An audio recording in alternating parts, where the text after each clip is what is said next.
Hi Dennis, welcome to our studio of Daha Yaxşı. I would like to introduce you to our guests. I mean, many of them probably know you. Dennis Sammut is the director of Links Europe Foundation.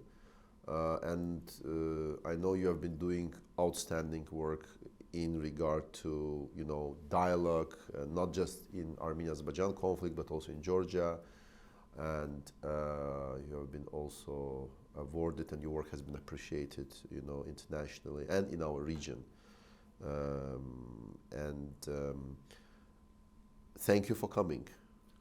Thank you. I'm actually delighted to be on your program, and I'm looking forward to this conversation. Yeah. So look, we know each other since 20 years. It goes back, into history, and I have many topics actually I would like to discuss with you, but I would like to focus our first conversation, I hope many are to come, on current negotiating process between Armenia and Azerbaijan. I know I've been talking with other experts from Armenia and Azerbaijan, and there is this fear or concern in the air that we are kind of at this point that it is unclear. Are we really negotiating peace right now, or there is gridlock, there are obstacles, there are problems that cannot be resolved, and we're going to move to escalation of this conflict or even a new war? So in your opinion, how realistic is new escalation and new war, and what can be done? What are the issues that currently, cannot be negotiated between Armenia and Azerbaijan? What stops Armenia and Azerbaijan from signing the peace deal? And how this, in your view, can be addressed so we can move towards peace? A long question and a lot of elements in it, so I think I will break it in parts. Well, first of all, it is true that we are at a moment when peace is possible and war is possible too. So we cannot be complacent because both options are out there. We are also in a situation where after the 44-day Second Karabakh War, we have the two countries, both Armenia and Azerbaijan, are in a sense revisionist countries. They don't accept the situation as it is now, and they want something better, something different. The big difference is that, at least publicly, they are saying that they would like to explore the peace option as one way of doing this change, of changing the situation. The Second Karabakh War ended with a trilateral declaration that was pushed through by the Russians at a moment when Azerbaijan had achieved military victory over Armenia. It is a 9-point declaration that covers a number of things. It doesn't cover everything, but that is ambitious in its own way, and it remains the document, the only document, that is the basis on which the future can be built at the moment. So after the signing of the trilateral declaration, the situation appeared as if the Russians had somehow monopolized now the process and were the only actors that could move the process to the next step. Why? Because before the trilateral declaration, before 10th November 2020, there was something called the OSCE Minsk Group with the three co-chair countries, the United States, France, and Russia. Technically, it still exists because nobody has dissolved it. But on the 10th of November 2020, the Russians killed it because they moved into a process, a peace process, without consulting either France or the United States. And so this was their show. And one of the elements from the trilateral declaration was that they would deploy troops to Nagorno-Karabakh.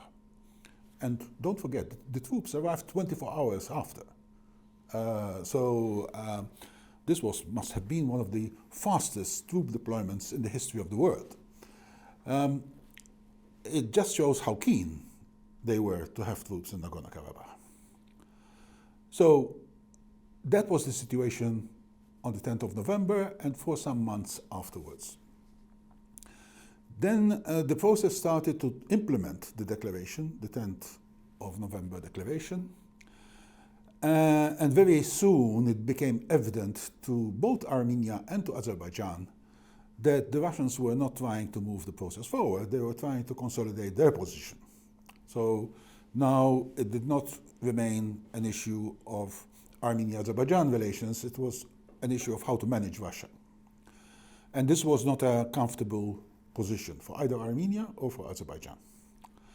And it was at that point then that something else emerged. And this was a more active, more assertive position by the European Union in trying to support the sides to move on from the situation of stalemate that was clearly emerging, that was very risky and could very easily result in a further escalation of violence.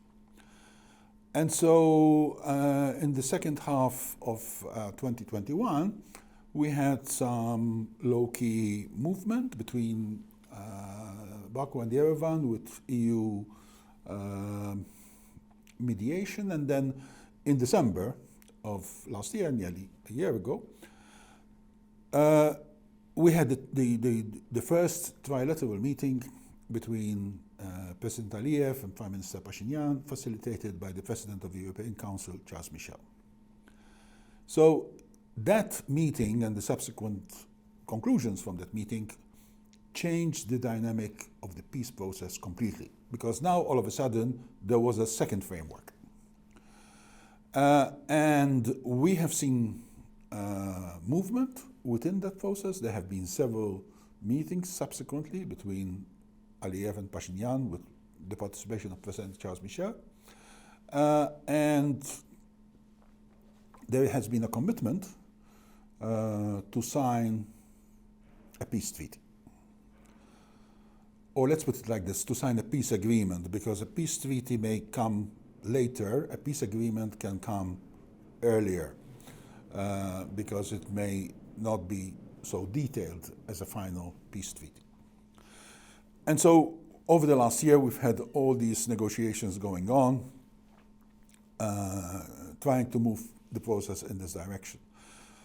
Now, the issue is that the Russians don't really like what has been going on.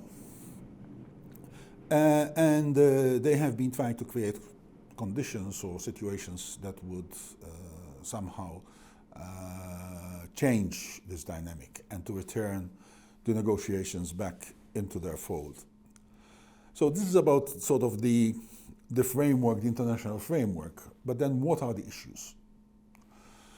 So the issues, a lot of them stem from the conclusions of the trilateral declaration. But in essence, the hardest issue remains the future of Nagorno-Karabakh and of the Armenian population of Nagorno-Karabakh. This is the crucial point on which there is not only no agreement, but there appears to be not even a common vision that would somehow make an agreement possible. Now, the two sides have indicated that they can still work on an agreement between Armenia and Azerbaijan, bypassing the issue of Nagorno-Karabakh, which the Armenians are saying now has to be discussed between the people of Nagorno-Karabakh and the Azerbaijan government. But this is a little bit too fluid an idea, because in practice there are a lot of things that can happen or cannot happen, and unless the two sides agree, there is not going to be any practical movement. One issue, a very key issue, is related to the Lachin corridor. There cannot be peace, really, unless the issue of the Lachin corridor is finalized. Whoever controls the Lachin corridor controls Nagorno-Karabakh. At the moment, it is the Russians. In the trilateral declaration, it is stated clearly the Russians control the Lachin corridor and provide the guarantee of the existence of the Lachin corridor that connects the population, the Armenian population of Nagorno-Karabakh, with Armenia through Azerbaijani territory. So the Azerbaijani side is saying, that's fine, we can agree on this corridor, but we should have another corridor in the south, which would connect Nakhichevan to mainland Azerbaijan. This idea is also included in the trilateral declaration, although the word corridor is not used. It's used for Lachin, but it's not used for the other corridor. So there is some negotiation going on there, and for Azerbaijan, this second corridor is very important. Whether we call it a corridor or a route or a road, it's not really the main thing. The main thing is free and unimpeded access. Now, does that mean that Armenia will give sovereignty of that route to Azerbaijan? Not necessarily. There could be free and unimpeded access. Azerbaijan is not demanding this, no? Or is it demanding? No, it is not. It is not demanding it in precise terms. It is sometimes making descriptions of what it sees this corridor or this route to look like that may be understood as being demand for sovereign control. But there have been also statements, official statements by senior Azerbaijani officials saying, no, this is not what we want. These Russians will control that corridor. That's right. Those are sort of the...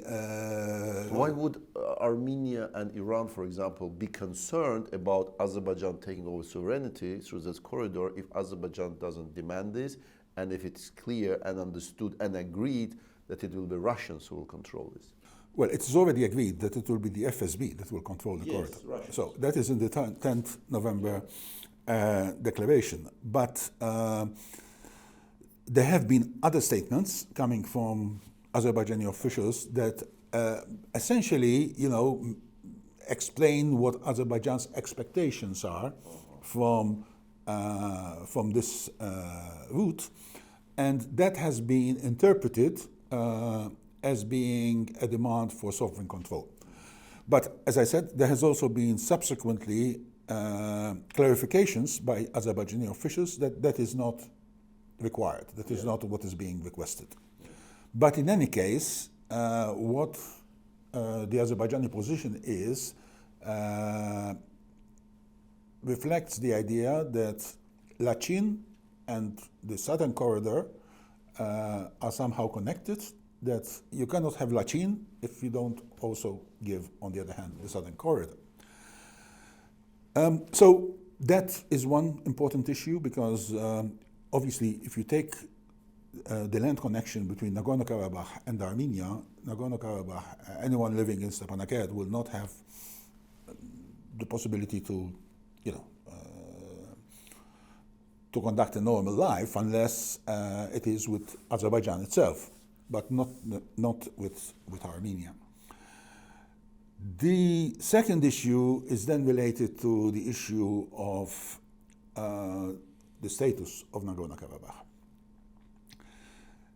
Now, the thinking on this has been changing over the years. At the time before the Second Karabakh War, the position of Azerbaijan was we are willing to give the Armenians of Nagorno-Karabakh maximum level of autonomy. This demand has now changed, or this offer has now changed.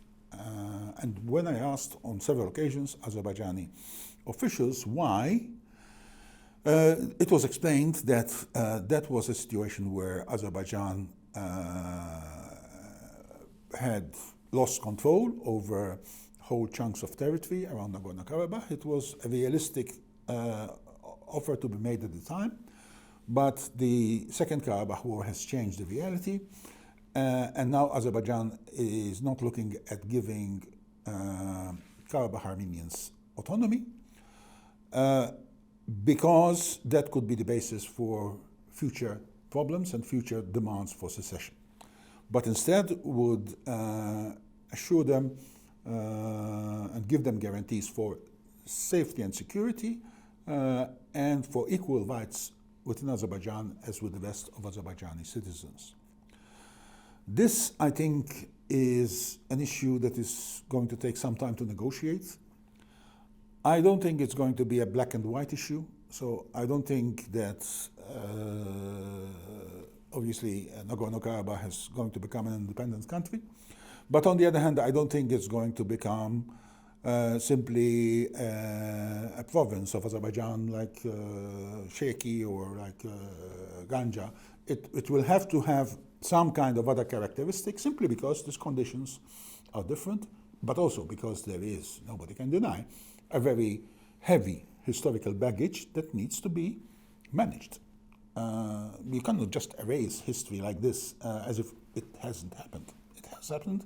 We have a reality, and the reality needs to be managed. So, in my view, this is an area where there will be negotiations between Armenia and Azerbaijan. And whilst everybody says this one cannot be solved, I actually believe it can be solved. There are creative solutions that can be developed that would and could satisfy all the sides. And the third element, to answer your question about what are the outstanding issues, the third element is related to the borders. So these borders between Armenia and Azerbaijan were never properly defined. Why? Because under the Soviet Union there were internal borders, and then after the Soviet Union collapsed, you had the borders distorted because of Armenian occupation of a big chunk of Azerbaijani territory. So the actual international borders are supposed to be the borders of the former Soviet republics, but the maps on which these are based are not very precise, simply because they were internal borders. They didn't matter that much. This was sort of borders of areas within the same country. Now, several things are happening. One is that the two sides agreed to establish a commission to work on the delineation and demarcation of borders. Experience from other post-Soviet republics tells us that this will take a very long time to finish. It's not going to finish tomorrow. The unfortunate thing is that there are some situations where people are trying to actually define the border ad hoc, on an ad hoc basis. And this creates incidents, because you can have an area where somebody says, but according to my map, this is part of Azerbaijan. Somebody says, according to my map, this is Armenia. That has led to incidents, some serious incidents. Can I have a question regarding this? There is no one map? Like Soviet Union was a country, they had a very clear map that this is Armenia, Azerbaijan, or there was no such map? No, there was several maps. Yes, right? there were, because different parts of the Soviet system had its own maps. So the military command had their maps. There were some maps organized through sort of geography departments of universities. So, in 95%, maybe even 99%, these maps are the same. But in some details, they differ. Can I have another question about this? There was, maybe 2-3 military maps, geographic maps, I don't know, teachers' maps, doctors' maps, but as with laws, there is decrees, then there is law, there is hierarchy. There was no hierarchy, like in Soviet Union, according to Soviet Union legislation, that this is the official map, which has the, if there is contradiction, this is the map to look at. There was no such thing. There wasn't, because you need to appreciate that in the Soviet Union there was a lot of constructive ambiguity. A lot of problems were put under the carpet rather than solved. This was one of them. And so issues were dealt on an ad hoc basis, but there are problems. So it was intentional constructive ambiguity. Well, I think it was, it was an intention not to try to Shake the boat. Yes, not to try to create some incident. You would say, well, we have to look because there was this map and this map. And in the Soviet Union, it didn't make any difference. It made some difference because of the jurisdiction of the different republics. But people from the Armenian side could go to the Azerbaijan. It was one country. Still interesting. Like if I'm living in village A, I have a passport. I have I have documents, and in Armenia, Azerbaijan, back then in Soviet Union, you had, you still needed, even in one village. You needed to show your ethnicity. Yes, where you belong to which Soviet republic, Yes. But again, I understand it was a bit. Yes, and a lot of these places are not built-up areas. A lot of the disputes are not related.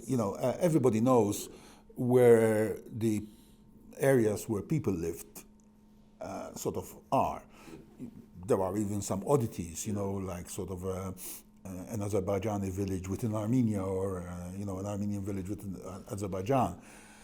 But when it comes to sort of a mountain range or a series of hills, you will, is this hill on the Azerbaijani side or not on the Armenian side? Now, for most reasons, it's not important for anyone. But when it comes to strategic reasons, if you have this hill, you control this road, and so you want this hill in the present context. It wasn't important 50 years ago, it's important now. And this is the dilemma. Anyway, the work on this is going on.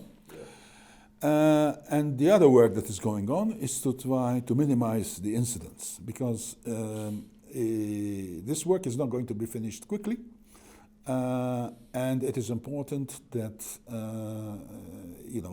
that it will not be the cause for incidents, because we have seen how incidents can very quickly escalate. And in the present situation, it is dangerous, but it is also very counterproductive when it comes to the peace process. The peace process can be very seriously undermined, and has been seriously undermined when there are big incidents. Because the moment people start shooting, the moment people start dying, then all of a sudden, there's the question: why are we talking peace to these guys? We should be talking war with them. And that is where we are. This is why there is this fluidity in the situation. This is why both war and peace are at the moment sort of on the agenda. And that is why it is important that everybody who cares about the South Caucasus, about Armenia and Azerbaijan, put their effort in moving this process forward and in securing a peace agreement within a reasonably short time. Dennis, thank you very much for your answer. I also would like to ask you about something bigger than this conflict, which is, since you have been in our region for the last 20, 30 years, how do you see the future of South Caucasus, considering, the war we're having now in Ukraine, Russia, and the Russia's presence here, but where you see the opportunities, where you see the future of South Caucasus, and especially taking into consideration the possibilities of regional cooperation? What is possible there, in your opinion? Well, people often ask, is the South Caucasus a region? Are there things that make it as a region? Can we speak about it as a region? Or are these three very distinct and different countries going in kind of their own different ways? And if you look at it from one perspective, it is very much like that. You know, you have three countries with three different foreign policy trajectories. You have three countries, two of who are at war with each other, or at least were at war until some time ago. They are certainly not yet at peace with each other. And you've had all these wars and conflicts over the last 3 decades. So is there anything to be optimistic about? I disagree. I disagree for a number of reasons. One is that as someone who has seen the region in the early 1990s, I can see how the region has managed to come out from that very, very difficult and depressing situation and chart somehow a future. The three countries have done it separately, but with also some interaction. You know, the Georgians have interacted very actively with both Armenia and Azerbaijan in the last 30 years. There has been very little Armenian-Azerbaijani interaction, and there has been very little trilateral Armenia-Azerbaijan-Georgia interaction. But there is still, one can still see that individually the three countries have moved on a lot and have changed a lot. And a lot of the changes are for the better. So there is an element of optimism based on the fact that some success has already been achieved. But there is also something less tangible to quantify, which is that I always feel that given the right opportunities, given the right conditions, if you get Armenians, Azerbaijanis and Georgians together to discuss issues, there can be an extremely interesting dynamic. And you could see that they have the potential to do something much better for the future. And thirdly, if you look at the region, you will understand how, first of all, how costly the Karabakh conflict has been for the whole South Caucasus, because it has blocked all these transport routes, it has blocked cooperation, it has poisoned the atmosphere somehow, and it has been a major hurdle for development. I think everyone understands this now. Even Armenia and Azerbaijan, certainly the governments understand that that this, if they are able to somehow unblock this, it will open many interesting prospects for the future. So I am encouraged by this, and I think there are people in all the three countries who can see the vision of a South Caucasus in cooperation with each other, can see the benefits, and will and are ready to push in order to make it work. It doesn't mean that there are also many others who are trying to obstruct this. So internally, there are people who, for one reason or another, still want to support, maximalist, nationalist positions that simply cannot be reconciled with regional cooperation. At the moment, they are not the people in the government in any of the three countries. So there is, as I said, hope that the governments will be able to muster the necessary political will to move to the next stage. So the second is that Russia is not interested in South Caucasus regional cooperation. It sees this as in fact, as a big danger, because Russia has built its position in the region, both at the moment, but also this goes back to Soviet thinking, on the fact that the three countries are in competition at best, in conflict at worst with each other, and in that situation, Mother Russia can somehow control the situation. They can live together only under Russia, on Russian control or even Russian sovereignty. That's Russia's... Russian diplomats used to explain this by saying, well, these excitable people of the South Caucasus, they cannot be trusted to deal with each other. They need Russia to keep them in line. Unfortunately, this thinking is still prevailing. This is not something that has gone away. It's still, if you dig deeper in some of the statements that are made, you can still see elements of this. So I don't buy this, I don't believe this, especially when I meet young people from Armenia, Azerbaijan and Georgia. I can see that they have many, many common things. They don't have the experience of cooperating together in the way that the elder generations had in the context of the Soviet Union. But that may not be such a bad thing, because I think this cooperation in the Soviet system was not really very healthy. I mean, Moscow, on the face of it, promoted internationalism, promoted good relations between the republics. But then if you see how the countries were organized, everything was organized vertically to go to Moscow. So there was very little horizontal arrangements and cooperation. And this was because Moscow did not encourage it. So I am a believer that the younger generation needs to learn the value of regional cooperation and needs to be on the forefront. They need to lead this process to happen and to be successful going forward.